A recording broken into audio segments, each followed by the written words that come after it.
আসসালামু আলাইকুম, কেমন আছেন সবাই? আশা করি সবাই ভালো আছেন। বর্তমানে অনেকেই প্রশ্ন করেন যে সৌদি আরবে মামলা কিভাবে চেক করব। কারণ মামলা থাকলে কিন্তু আফসার অ্যাকাউন্টে শো করে, কিন্তু ডিটেলস শো করে না। আফসার অ্যাকাউন্টে মামলার শুধু তারিখ এবং মামলার যে নাম্বার ধারা এটাই শো করে।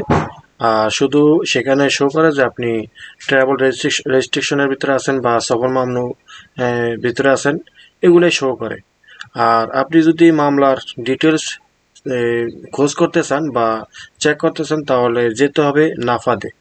নাফাদ প্ল্যাটফর্মের মাধ্যমে আপনি মামলার সম্পূর্ণ ডিটেলস, কি কারণে মামলা হয়েছে, যদি আর্থিক মামলা হয়ে থাকে বা কোনো ইন্টারনেট বিল সংক্রান্ত মামলা হয়ে থাকে বা কফিল যদি মামলা করে থাকে, সম্পূর্ণ ডিটেলস আপনি নাফাদের মাধ্যমে পাবেন। তো নাফাদের মাধ্যমে কিভাবে চেক করতে হয় সেটা আমি আপনাদেরকে এখন স্ক্রিনে দেখাবো।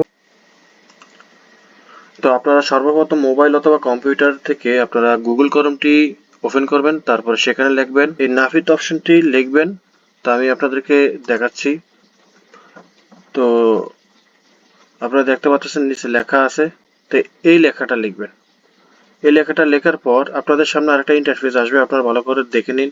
নাফিদ, NAFITH, নাফিদ লিখলে আপনার সামনে এরকম একটা ইন্টারফেস আসবে। আর কতগুলো লিঙ্ক আছে, তো আপনারা দেখতে পাচ্ছেন যে নিচে 2 নাম্বার যে লিঙ্কটা আছে, যে হাসাব আফরাদ, তো এইখানে ক্লিক করবেন। ঠিক আছে, আমি যে মার্ক করছি এখানে ক্লিক করবেন।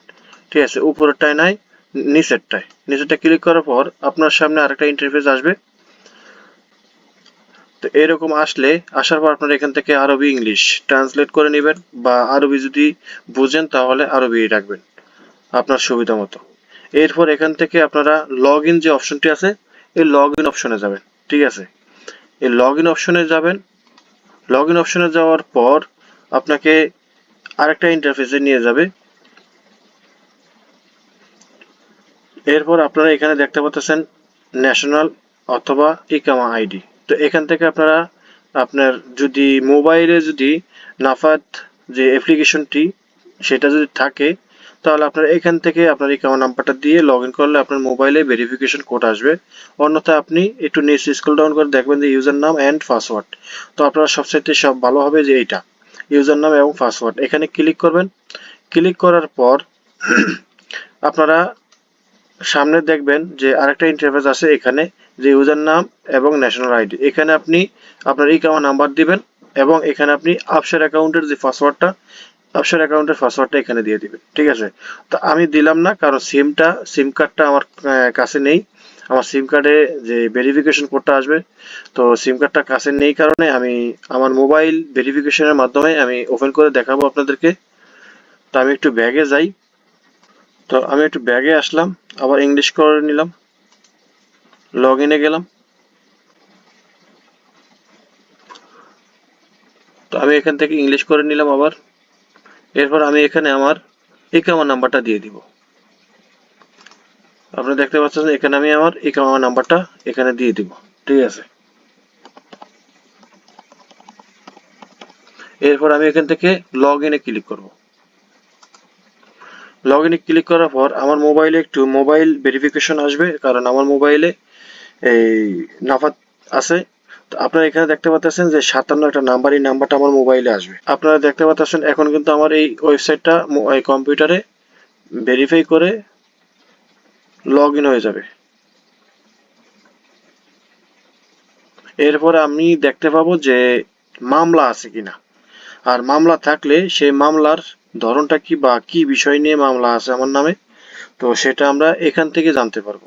তো আপনারাও আপনার যদি আফসার অ্যাকাউন্টে দেখায় যে ট্রাভেল রেস্ট্রিকশন অথবা সফর মামলা, তো সেটা আপনি এখান থেকে দেখে নিতে পারবেন। তো আপনারা দেখতে পাচ্ছেন এখানে কিন্তু কয়েকটা অপশন আসছে। তো এখানে কিন্তু এই যে দেখেন যে সৌদি আরবে আমার নামে কিন্তু 1150 সালের একটা মামলা আছে। ঠিক আছে, 1150 সালের একটা মামলা আছে, কিন্তু এই মামলাটা কিসের, এখান থেকে কিন্তু এভাবে বুঝবেন না। এখানে দেখেন সবকিছু জিরো জিরো দেওয়া আছে, শুধু এখানে উল্লেখ করা আছে 1150 সালের একটা বন্ড আছে আমার নামে। বন্ড অর্থাৎ হলো এটা এই কন্ট্রাক্ট, এটা কিন্তু আমার নামে মামলা না, এটা হলো আমার নামে জিডি। ঠিক আছে, এটা অপেক্ষমান আছে বা মানে দেখার মাধ্যমে বা পর্যালোচনার মাধ্যমে এইটা মামলায় চলে যাবে। ঠিক আছে, আমার সাথে যে কন্ট্রাক্টটা থাকে একটা ওয়াইফাই কন্ট্রাক্ট, এটা ওয়াইফাই কন্ট্রাক্টের মামলা এটা। অর্থাৎ এটা মামলা না, এটা স্ট্যাম্প আর কি, অনলাইন স্ট্যাম্প করছি। তো আমার সাথে যে 2 বছরের যে কন্ট্রাক্ট ছিল, 2 বছরের কন্ট্রাক্ট শেষ হওয়ার পরে যদি আমি এই পেমেন্টটা আমার পরিশোধ না হয় প্রতি মাসে মাসে, বা আমি যদি ওয়াইফাইটা ব্যবহার না করে বন্ধ করে রাখি, টাকা না দিই, তাহলে সেক্ষেত্রে 2 বছর পর এটা আমাকে মেসেজের মাধ্যমে প্রথমে হুঁশিয়ারি করা হবে, আর যদি আমি রেসপন্স না করি তাহলে এটা কোর্টে চলে যাবে, মামলায় পরিণত হবে। তখন কিন্তু এই মামলাটা শেষ করতে গেলে আমার ওই যে আমার যে বাকি টাকাটা বা যেটা নিয়ে আমার এই কন্ট্রাক্ট হয়েছিল, যে টাকাটা আমার কাছ থেকে পাবে ওয়াইফাই এর, সেই টাকাটা আমি পরিশোধ করলে আবার এই মামলাটা অটোমেটিকলি কেটে যাবে। ঠিক আছে, এখানে কোনো ধরনের কোনো প্যারা নাই। যাই হোক, তো আপনারা এই যে মামলাটা চেক করবেন, এই যে আমার এই যে 1150 সালের একটা মামলা, এই মামলাটা আমি কিভাবে চেক করবো, বা এই মামলাটা কিসের মামলা, এখানে তো কিচ্ছুই লেখা নেই। ঠিক আছে, যে আমরা দেখতে পাচ্ছি যে এখানে কোনো কিচ্ছু লেখা নেই। এটা আমরা একটু ইংলিশ করে নিতে পারি। তো ইংলিশ করার জন্য আমরা এখানে ট্রান্সলেট করে নিতে পারি। তো ট্রান্সলেট করলে আমরা এখানে দেখতে পাচ্ছি ফ্রি প্যাকেজ ভ্যালিড 31/2024 পর্যন্ত আছে। এটা হলো মানে ইন্টারনেট সংক্রান্ত, তো এই কারণে এটা আসছে। এখানে দেখতে পাচ্ছেন আমার ইকামা নাম্বার আছে এবং আমার ফোন নাম্বার আছে। ঠিক আছে, তো এখন আমি যে এটা ডিটেলসটা বের করতে হলে আমার কি করতে হবে, এই যে অপশনটা আছে ক্রিয়েট অ্যাবাউট এবং বন্ড ম্যানেজমেন্ট, তো এই বন্ড ম্যানেজমেন্টে আপনারা ক্লিক করবেন। তো আপনি যদি কম্পিউটার বা মোবাইল থেকে দেখেন তাহলে আপনি এই যে ফোল্ডারটা আছে 3 নম্বরে, এটা ফোল্ডার থাকে। ঠিক আছে, এই ফোল্ডারটা তে ক্লিক করবেন বন্ড ম্যানেজমেন্টে। বন্ড ম্যানেজমেন্টে ক্লিক করার পর আপনার সামনে আরেকটা ইন্টারফেস আসবে। ঠিক আছে, এরকম এরকম আসবে। তো এখানে লেখা আছে দেখেন বন্ড নাম্বার। ঠিক আছে, তো এখানে আপনি যাবেন না, যাবেন শুধু এই যে উপরে 3টা অপশন আছে, একটা হলো বন্ড ইউ ক্রিয়েট, এবং আরেকটা আছে 2 নম্বরে আছে বন্ড ইস্যু এগেইনস্ট মি, আর আছে বন্ড অ্যাপ্রুভাল। তো আপনি কি করবেন, আপনার এগেইনস্ট যে বন্ড আছে বা যে মামলাটা আছে সেটার জন্য চেক করবেন এই যে বন্ড ইস্যু এগেইনস্ট মি। ঠিক আছে, যে আমার এগেইনস্টে যে কোনো ধরনের বন্ড বা মামলা আছে কিনা, এখানে ক্লিক করবেন। ক্লিক করার পর আপনার সামনে ফুল ডিটেলস চলে আসবে যে আপনার নামে কি ধরনের মামলা, কেন করছে মামলা, কারা করছে, কোথায় থেকে, একদম ফুল ডিটেলস এখানে চলে আসার কথা।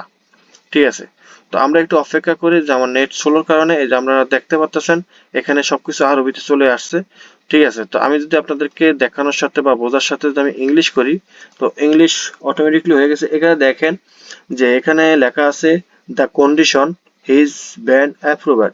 ঠিক আছে, এটা এই কোর্টে কিন্তু অ্যাপ্রুভাল করা আছে, কিন্তু কোর্ট আমার বিরুদ্ধে কোনো ধরনের ইস্যু তৈরি করেনি। পর্যালোচনার মাধ্যমে আমার বিরুদ্ধে মামলা হবে কি হবে না এটা 2 বছর পর, অর্থাৎ 24 মাস পরে। এখানে কিন্তু লেখা আছে যে আপনারা দেখতে পাচ্ছেন এটা 2022 সালের নভেম্বরের 21 তারিখে 2022 সালে আমি এই বন্ড আমার সাথে কন্ট্যাক্ট হয়েছিল। ঠিক আছে, তাহলে আমার 2 বছর শেষ হতে 24 সাল। ঠিক আছে, তো যাই হোক, তো আপনারা দেখতে পাচ্ছেন যে 1150 রিয়াল, সৌদি রিয়াল আমার কাছ থেকে পাবে। ঠিক আছে, তো এরপর এটা হলো আমার বন্ড নাম্বার, এটা হলো মামলা নাম্বার। ঠিক আছে, তারপরে সিঙ্গেল সৌদি মোবাইল টেলিকমিউনিকেশন, এবং কোম্পানি হলো জেইন কোম্পানি। ঠিক আছে, আপনারা দেখতে পাচ্ছেন এখানে জেইন কোম্পানি আমার নামে এই বন্ডটা তৈরি করে রাখছে। ঠিক আছে, এখন বলবো যে এই যে জেইন কোম্পানি আমার নামে যে মামলাটা করছে বা এই বন্ড তৈরি করছে, এটা কিন্তু মামলা নয়, এটা বন্ড, অর্থাৎ এটা অনলাইন স্ট্যাম্প করা হয়েছে। যে এরা যে আমার নামে যে বন্ড করছে, এটা কি তাদের ইচ্ছা করছে? না, এটা তাদের ইচ্ছা করেনি, এটা আমার ইচ্ছা করছে। আমি তাদের সাথে একটা কন্ট্যাক্টে গেছি যে তাদের ওয়াইফাইটা আমি 2 বছর ব্যবহার করব। 2 বছর ব্যবহার যদি না করি, বা তাদের যদি পেমেন্টটা যে ওয়াইফাই মেশিনের যে টাকাটা ধার্য করা হয়েছে সেটা যদি আমি পেমেন্ট না করি 2 বছরের ভিতর, তাহলে 2 বছর পরে আমাকে 2-3 মাস ধরে ওয়ার্নিং দেওয়া হবে, এরপর আমার বিরুদ্ধে স্টেপ নেওয়া হবে। তো এটাই হলো সিস্টেম। তো আপনারা যারা অনেকেই কিন্তু এরকম ধরনের মামলায় ভোগেন বা জানেন না যে কে বা কারা মামলা করছে, তো সেটা চেক করার জন্য এটাই একমাত্র মাধ্যম, যে নাফিদের মাধ্যমে আপনি আপনার ইকামা নাম্বার দিয়ে ঠিক এইভাবেই আপনি চেক করবেন। আপনার যদি বন্ড থাকে বা মামলা থাকে বা যেটাই থাকুক না কেন, এই প্ল্যাটফর্মে আপনাকে শো করবে। আমি যেভাবে দেখিয়েছি ঠিক এইভাবেই শো করবে। ঠিক আছে, তো একটা জায়গায় লেখা আছে যে রিভিউর মাধ্যমে আমার মামলাটা হবে কি হবে না সেটা অপেক্ষমান আছে, বা জাস্টিফাই করার মাধ্যমে মামলা হবে। তো সেখানে কিন্তু যদি মামলা হয়ে যায় দেখাবে যে মামলা হয়ে গেছে অলরেডি, আর যদি মামলা না হয় যে অপেক্ষমান আছে, মানে এটা স্ট্যাটাস দেখাবে। ঠিক আছে? তো যাই হোক, আশা করি বুঝতে পেরেছেন। ঠিক এইভাবেই আপনারা মামলা চেক করে নেবেন আপনার ইকামা নাম্বার দিয়ে। তো ভালো থাকবেন, দেখা হবে অন্য কোনো ভিডিওতে। আল্লাহ হাফেজ।